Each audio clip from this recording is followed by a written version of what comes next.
Hey, what is up, y'all? It's Sonia, It's Genevieve. And Teresa. bringing you fresh and zesty content for your education and enjoyment. In this episode, we're going to talk about rhetoric and racism and its implication on us as a society.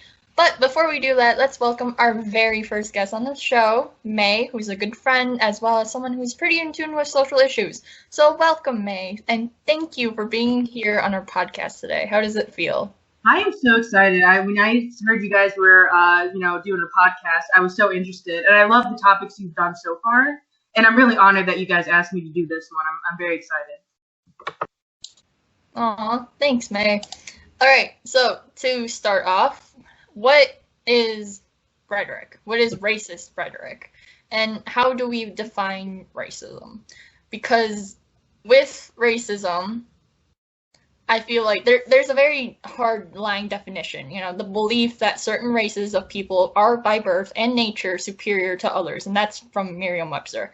And so with that, you know, if you're only adhering to that definition, you are essentially sidelining and disregarding a bunch of other people's experience that may or may not fall under the class of, I guess, racism if we're going strictly by this definition. And I mean, the fact that we're self-defining the term racism, you know, we can't, I guess, maybe go by this hard and fast definition, but if we start self-defining and expanding that term, there's a really gray area where we kind of fall into where, is this considered racist? Is this not considered racist? How do we determine that, you know? Of course, one person's experience is definitely will be different than someone else's.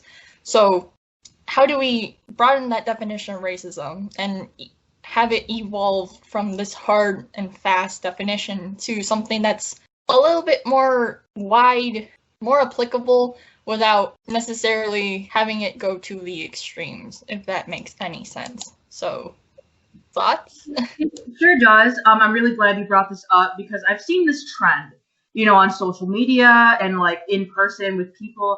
There's this misconception that racism is a, no pun intended, but a black and white thing where it's like racism is defined as like being prejudiced or being discriminatory against another race because you find yourself more superior or whatever. And that's not necessarily true, at least in my experience and just what I've seen, and I feel like as society has evolved, we're in the 21st century, we're in 2020, society has become a little bit more, or I should say a lot more liberal than say like the 60s or something.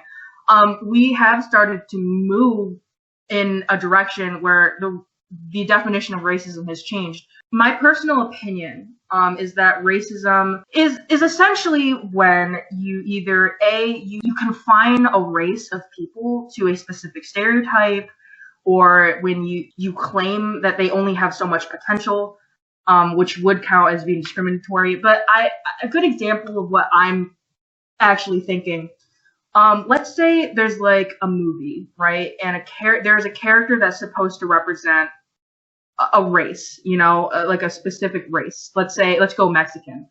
And they have the actor really play up like a Mexican accent and really stereotype that character.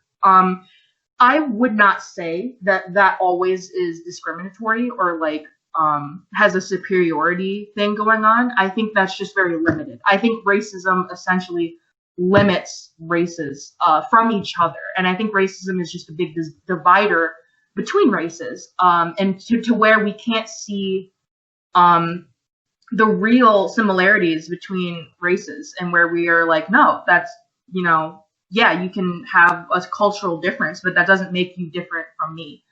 That doesn't make you less than me. So while racism can be discriminatory and very vile, I would say, it isn't always that. It's more like sometimes it's literally just ignorance, like accidental ignorance, where you stereotype someone, and that is racist, but it's not necessarily ill intent. I think that's what I'm trying to get at. Racism isn't always ill intent. It's just it's more like ignorance, I would say, is where racism really stems from.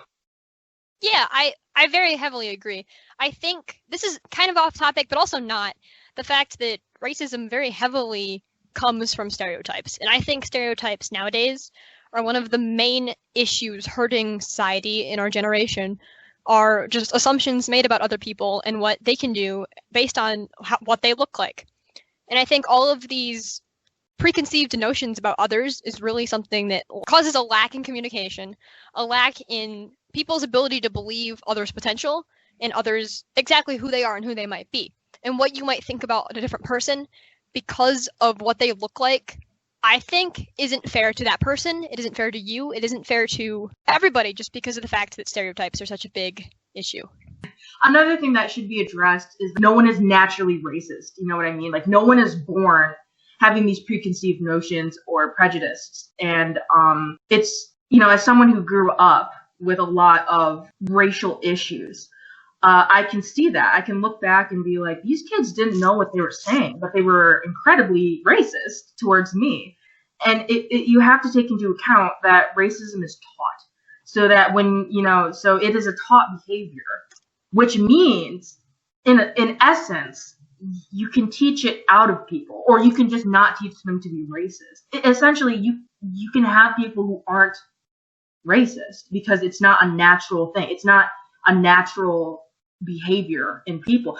Now, discrimination, yeah, like, you know, like from the beginning of time when there was a group of people who were different, you know, yes, humans would get a little, you know, emotional, I guess. They'd get angry, they'd get, you know, they'd be distrustful. But actual racism, that is not natural. You are not born racist. So I think it's important that, like, when you're talking about these prejudice and, you know, preconceived notions, they came from somewhere. They weren't just embedded in people. Those came from somewhere.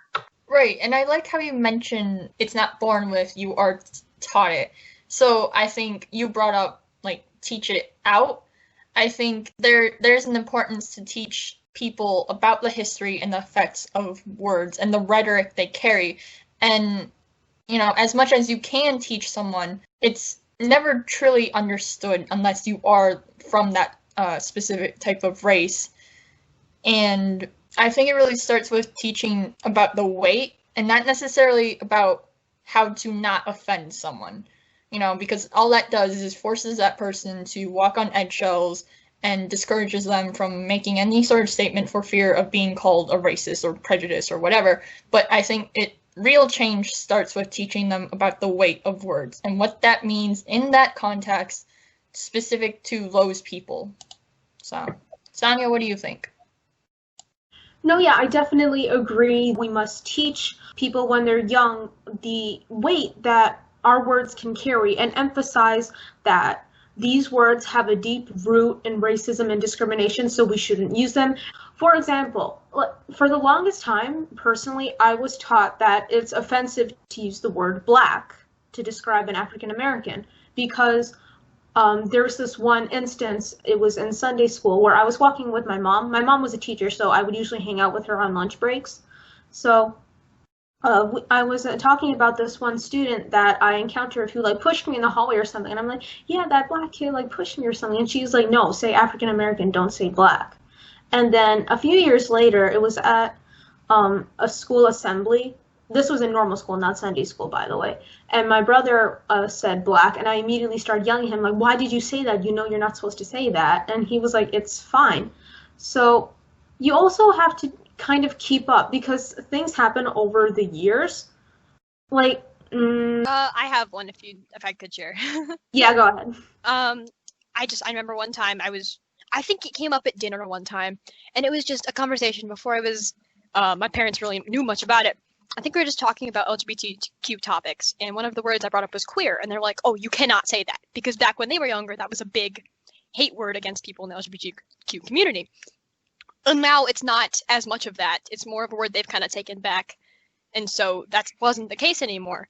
But again, because of that, words change over time, and some words are reclaimed and such. So, if I can jump in here, you both brought up something that I think is very important when it comes to rhetoric. So, Sonia, specifically with you, when you were taught that black is not something you should say, I was actually taught the opposite by my eighth grade, middle school teacher. Her name was Molly Gale. She taught history, and she taught us that African American is actually more racist. In a sense, it's more like you are separating them from yourself. Like when you say African American, it implies that they are not Americans. You know, or that's just how historically, I think that's how people view it, how they've agreed. I say agree lightly because like when you have historians, it's always like a split on whether or not Black is offensive or African American is offensive. But I was taught that it is more politically correct, I suppose, to say Black. But Jen, what you brought up, which I think is interesting, is when words are developed to be used against a group or like a demographic, that they can take them back. And I understand that and I don't. So here's where I'm coming from. Queer, absolutely.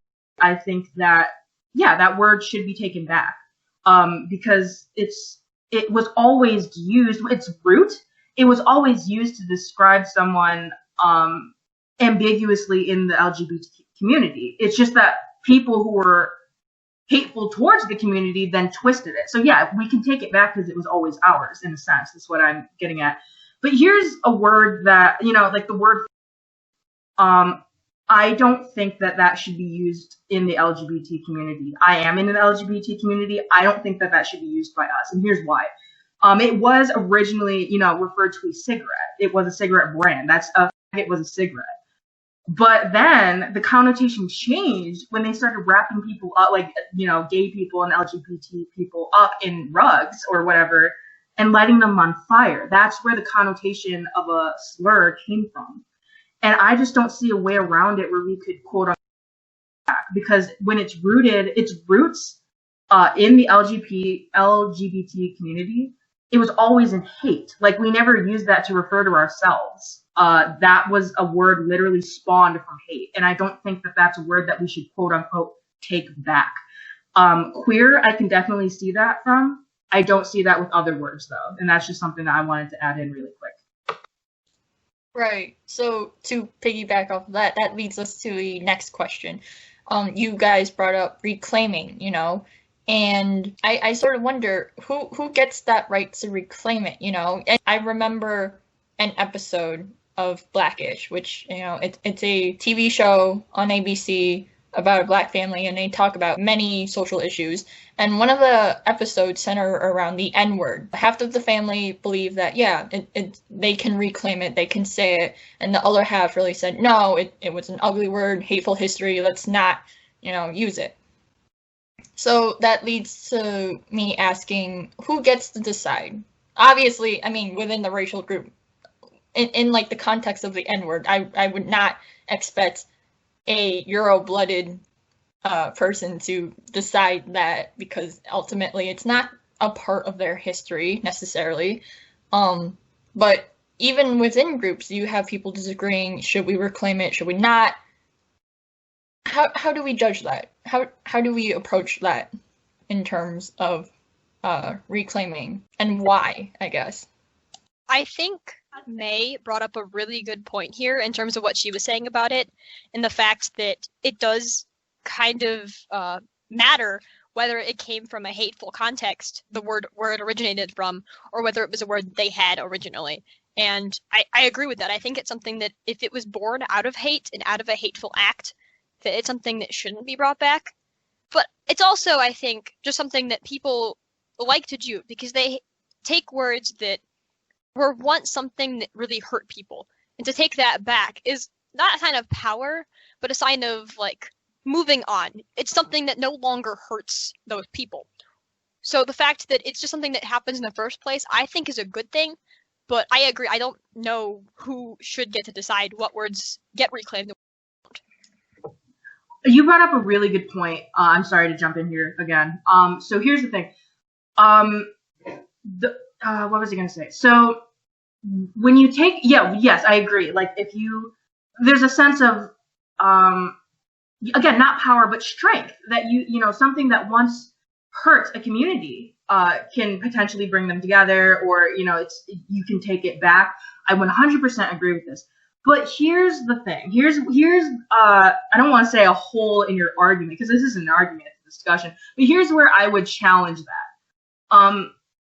The word, like the N-word, and they still hold negative connotation to this day. Like, for example, within the Black community, when they say it, yeah, okay. I mean, personally, I don't think it should be used in the Black community. But again, I'm not Black, so I don't get a say on that. I don't. But where I'm coming from is like, in the Black community, yeah, I can see that. I understand that. But even then, outside, you'll have racists use it against them still. So it's not like the word completely flipped its connotation when people took it back. Same with, you will have homophobes and transphobes and other people use that against the LGBT community still. It's not like you can take it back completely. And I think that, and I guess the same goes with queer, I guess. I just think that's a little less used. So I guess it really hangs in the balance of like, how much can you take the word back? Because both of the examples I used were both born out of hate and are still used in hate. So in my opinion, those words cannot be taken back. But if we're focusing on like who gets to decide, I wholeheartedly think that it's the community that it was used against. Now, of course, a community is a large span of people. So you're going to have a split. You're going to have a divide of people who say, no, those words shouldn't be used. They were never good words to begin with. And people who think like Jen, who are like, no, but these words can't hurt us anymore if we take them back. I think that it's sticky. It's a slippery slope in terms of that. But if we're just going straight, like clean cut, who gets to decide? It's the community that those words were used against. Right. I think this might be a good time for us to just quickly talk about like our personal cultural backgrounds so the people listening know. Sure. I'll go first. My name is May. I was adopted from Samoa in 2003. So I am an immigrant. And frankly, in the area that I live, there are no other Samoans, at least that I know of. Like, Polynesian culture is not present, really. And I would argue that it's not really present anywhere, but specifically where I live, it's not a big thing.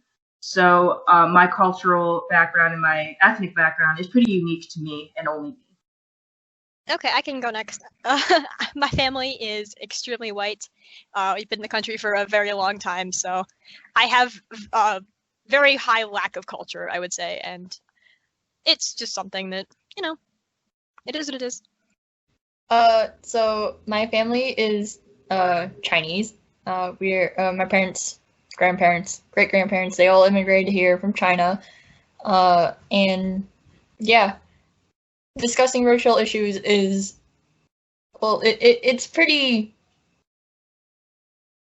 I guess, important for me because there's a lot of discrimination, and especially now with the focus on Black Lives Matter movement, there's a lot of talk about racial issues and how all the races sort of fit into that discussion alongside the Black Lives Matter movement without trying to detract from the movement itself, So being outspoken about especially racism against Asians is pretty up there for me, I guess.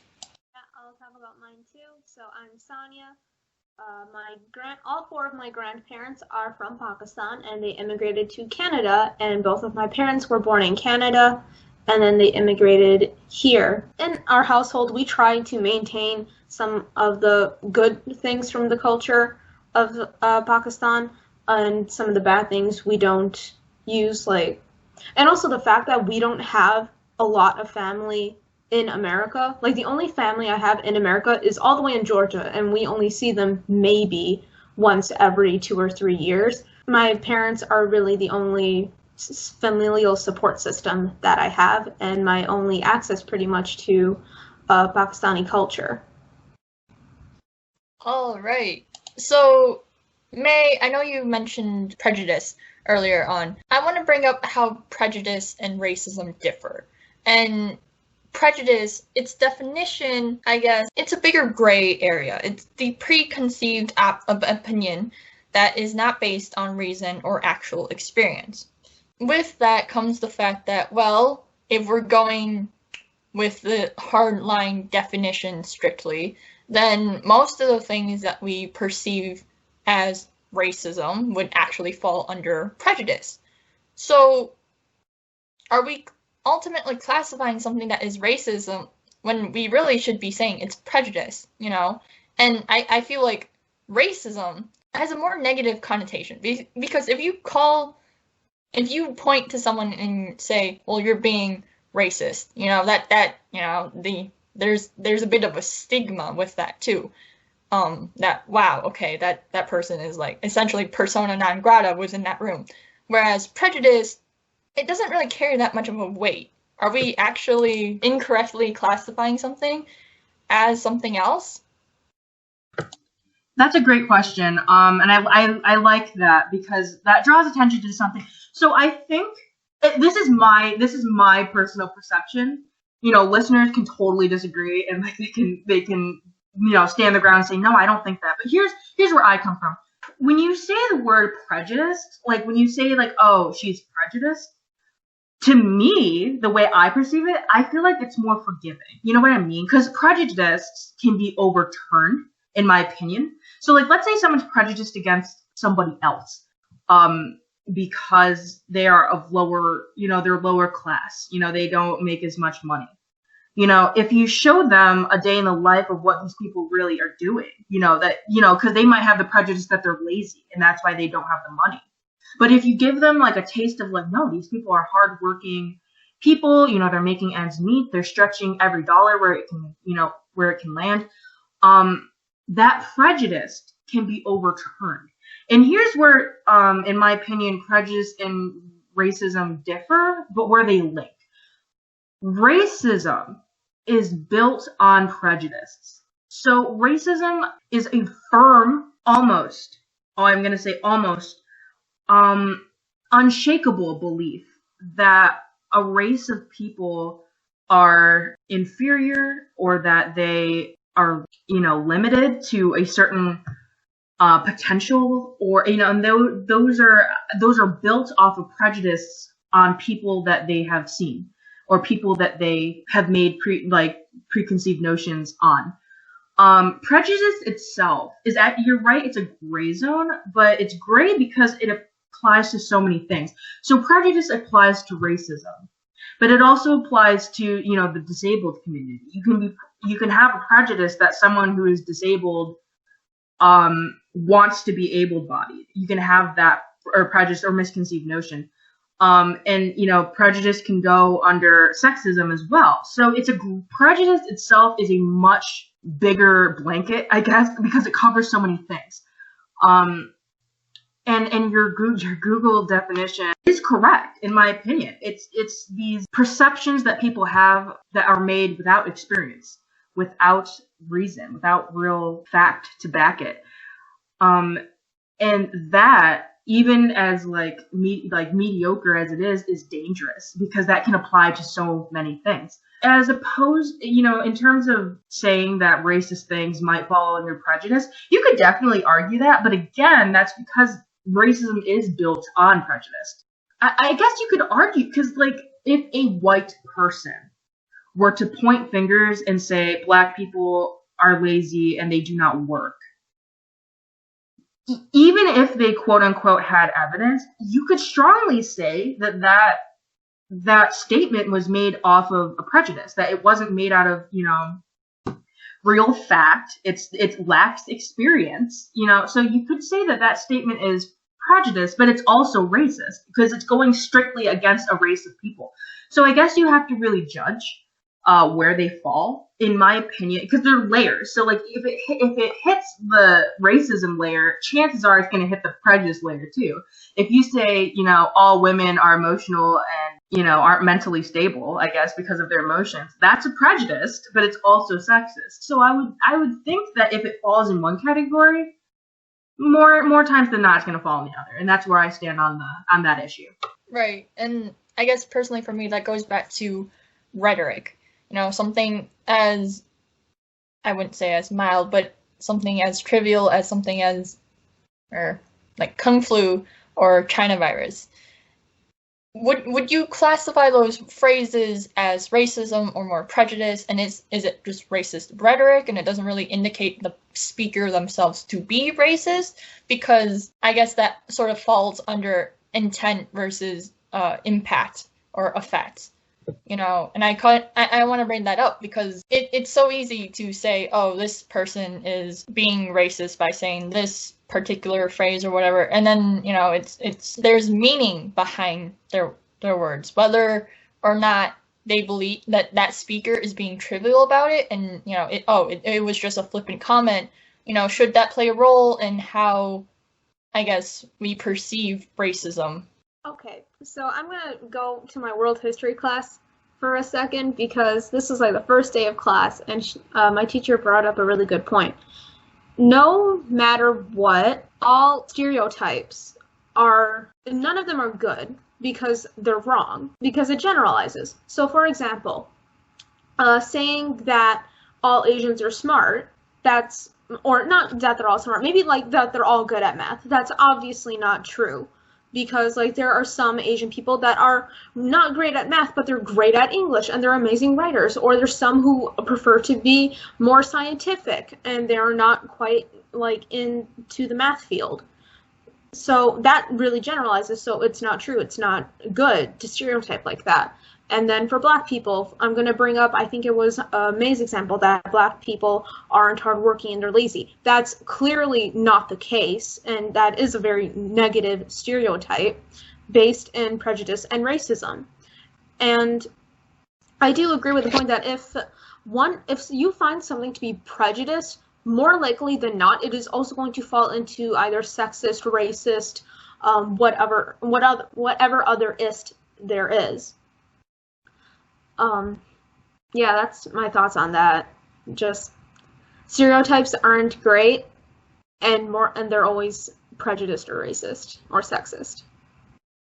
Yep, I have to agree. I think that circles back around to the fact that stereotypes are a large issue and are the root of a lot of racism and prejudice. Wow, that word is not fun to say. But that's the root of most of that. And that if people can be more accepting and not expect people to be something they're not, that it can help make a lot of situations better than they could be, I feel. So, okay, since we're back on the topic of stereotypes, what would you say to those that say, well, stereotypes, in my opinion, like it or not, there might be some sort of grain of truth initially. There's no smoke without fire. Something happened, something started. Granted, that stereotype is all based on generalizations of, of a race or a group of people that, when observed and I guess proven true, or not proven true, because I don't want to say proven true, but like, that trait or quality or whatever has been seen over and over again, then it starts generalizing. And I think that's where, the harm comes in, because, generalizing, like, would you say that's a logical fallacy? I can't remember quite precisely what the actual logical fallacy, but it's like overgeneralizing or like hasty generalization. Hasty generalization. Right. But yeah, so with that stereotype, it's important to move on from that and recognize that you're talking about an entire group of people with, their own diversity of thought. And that in and of itself is important enough to not disregard and just have a blanket statement that just overall describes everyone. I'm glad you brought that up, because when Sonia was talking, I wanted to bring that up. I agree and I disagree. And here's where I'm coming from when I say that. So, absolutely, a stereotype does not cover an entire group of people. That is a given. You cannot have a stereotype that applies to everybody. That literally does not work. That is not how it works. Here's where I tread carefully. And how do I word this? I'm not trying to give racists or sexists or homophobes a way out when I say this. I'm just, I want to represent something. And what I mean by that is, there was a wonderful TED Talk that I was shown in school, and I wish I had paid attention to what it was called. But it was this author who was from Africa, and she was taught a bunch of stereotypes about people in her country. And then she saw sort of, the classic how the other half lives. And she realized something, and this is a quote from her: stereotypes are true, but they're incomplete. And that's what I think should be represented. So if a homophobe said, gay men are feminine, and use that as like an excuse to be homophobic. Now, let's take those words separately. Gay men can be feminine, and I honestly, that falls into the argument of like, is being feminine bad? Even with women, is that bad? But that's a whole different topic. The words themselves, aren't necessarily a bad thing, and they're true. Some gay men are feminine. So that in turn, it is born out of truth. Some gay men are feminine. They can be feminine, but it doesn't cover everybody. There are some gay men who are very masculine, and that stereotype doesn't cover them. And for the people it would cover, it's negative. So stereotypes, in my opinion, are born out of truth at some point, but they're incomplete. And if they're being used as like a way to discriminate against a group of people, then it makes it even more incomplete, because that group of people does not fall under that stereotype. So I think it's worth noting that, yes, stereotypes are born out of truth at some point in their existence, that people have seen this behavior in people who affiliate with that group, with that demographic, but it doesn't make it true for everybody. They are true, but they are incomplete. And that's just what I wanted to bring to the table in terms of that. But if you guys want to like say something or like disagree or challenge that, I'm all ears, because this is a very interesting topic for me. No, honestly, May, I agree with you almost 100%. I was going to say something that you managed to fill in there, that it was a statement I heard a while ago, and I don't remember exactly where, but it was the fact that all stereotypes are born from truth, but that doesn't make an excuse to others to assume that for everybody else. And yes, most stereotypes can be true, especially for some people, but that doesn't mean it's not true for others. That doesn't mean that women can't be feminine. Or that if you say, going back to the fact that, Asians are great at math. Yes, but that doesn't mean that other races aren't either. And that's the thing, is like when you make these broad stereotypes, it assumes things of some people, which yes, it is true, but it's also not, because it isn't true for some of them, and it is true for others. So it's not an excuse, but it can be a true statement in some situations, I agree. And that might be a good place to end this. Right. So, Sonia, would you like to close this off? Moral of the story: stereotypes, while they are based in truth, most likely are pretty bad. Racism is a prevalent issue and should be fixed, but it probably won't for a while, because you need a lot of people on board to fix a huge issue like that. And with all the instability surrounding both the political and social fronts, and people not being able to agree on different things, and people fighting about multiple different things, it's going to be an issue that needs to be solved, but a lot of people need to get more on board and agree on the same fronts. Right. So on that note, thank you for listening in, and comment down below. Given that this is such a big topic, what are your thoughts? Do you agree or disagree with things mentioned, and why? And we also recognize that a lot of what we've discussed here is very subjective, and experiences vary from different people. So please feel free to share, comment, and disagree if you choose to. Just remember to keep it cordial and polite. I would once again like to thank May for joining us on this episode. It was wonderful to have you here, and you had some great contributions, so thank you for that. No need to thank me. This was an amazing experience, and I hope I get to do it again soon with other topics. I love this podcast. I love all of you, and I'm very happy. I'm very pleased to have been able to contribute. Alrighty. For our listeners and viewers out there, be sure to let us know what other new ideas or topics that you want to see on the show. And thank you for hanging out with us, and be on the lookout for our next episode later this week.